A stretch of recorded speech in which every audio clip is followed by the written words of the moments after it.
Hi, this is Eric Martin with Board Game Geek. I'm here today looking at Vegas Dice Game, a game designed by Rudiger Dorn and published by Ravensburger that some gamers will know under the name Las Vegas because it was originally part of Ravensburger's Alea line in a box that fits their packaging, and now it's released in this fancy die-shaped box that you just want to throw at things. But this is not the game itself. The game comes inside, packaged with this little holder to keep everything secure, with everything now on my table. So let's look at how this works. Here are the components in Vegas Dice Game. You have 6 casino tiles numbered 1 to 6 with the dice depicted on them. You have a start player card for whoever's going first. You have a stack of money cards, which are valued 10 to 90,000. Rainbow money that is possibly not real. You have a bag of 40 dice with 8 dice in each of 5 colors, as the game is for 2 to 5 players. To start, each player is going to take their 8 dice, and divide this up on the side here. You shuffle a deck of money cards, and you deal out money onto the playing field so that each casino has at least $50,000 total in it. And then you put the deck aside. The start player is going to roll all 8 of their dice, and you can divide up your dice by the value. We got 6s, 1s, 3, 4, 5. And then you choose a number that you have in front of you, and you place all the dice of that number onto the appropriate numbered casino. So then the next player is going to roll their dice. Oh, 6s, 4s. Let's go 3 4s on the casino that takes $80,000. And the next player will roll theirs as well. 2 5s. And you continue rolling the dice. Now I'll roll only the 7 dice that I have available to me. Maybe I want to compete with someone. Maybe I want to go somewhere else with what I roll. And eventually all the dice will be placed. We're going to pretend that we have some actual results here. There we go.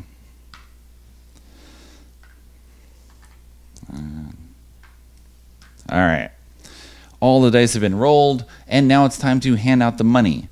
For each casino, you look and see whether anyone is tied in the number of dice they have in it.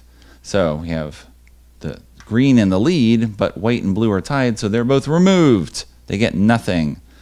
They get removed here. There's no tie. Oh, there's a tie here with the leaders each having 3 dice and blue having only 1, but too bad, white and green, you are removed.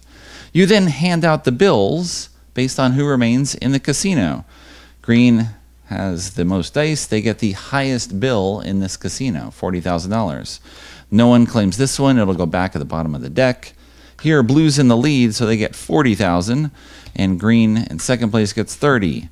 Blue gets 80, white gets 70, green gets 20, blue gets 50, and everyone takes their bills back, takes their dice back, and you rotate the start player card to the new player and lay out the money once again.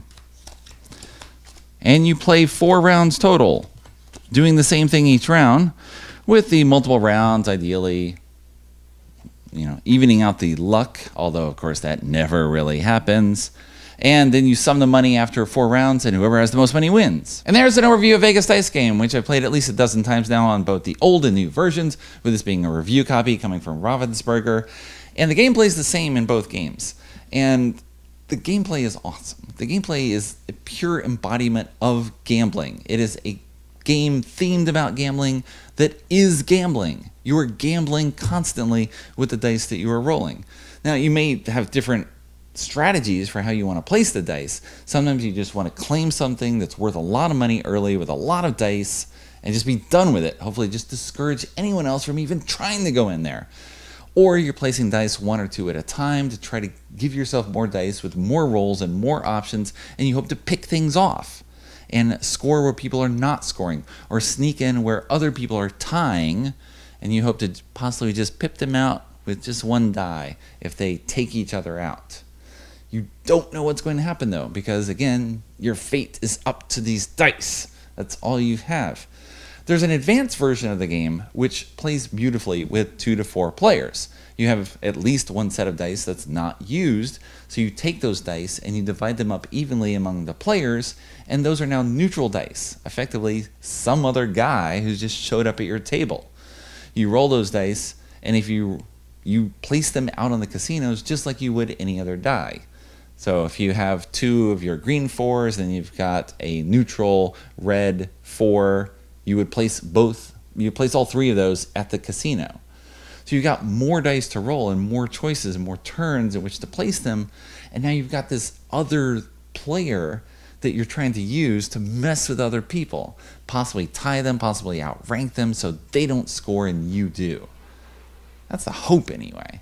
But again, luck of the dice, luck of the dice. You just don't know. The game lasts 4 rounds to sort of, give you more odds and more possibilities for a big comeback. If someone scores big in the first round, well, you're shooting for them in the next rounds, try to take them down. Maybe it happens, and maybe it doesn't. But the dice rolls each time, it's thrilling.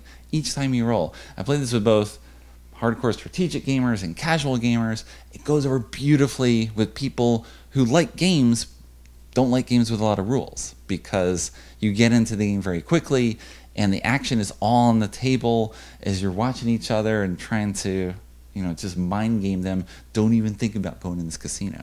I'm going in here right now with like 4 dice and just pushing that all on there. It just, it feels so good when you do that. So hopefully you get to enjoy this too, now that it's out in a new version. You give it a roll.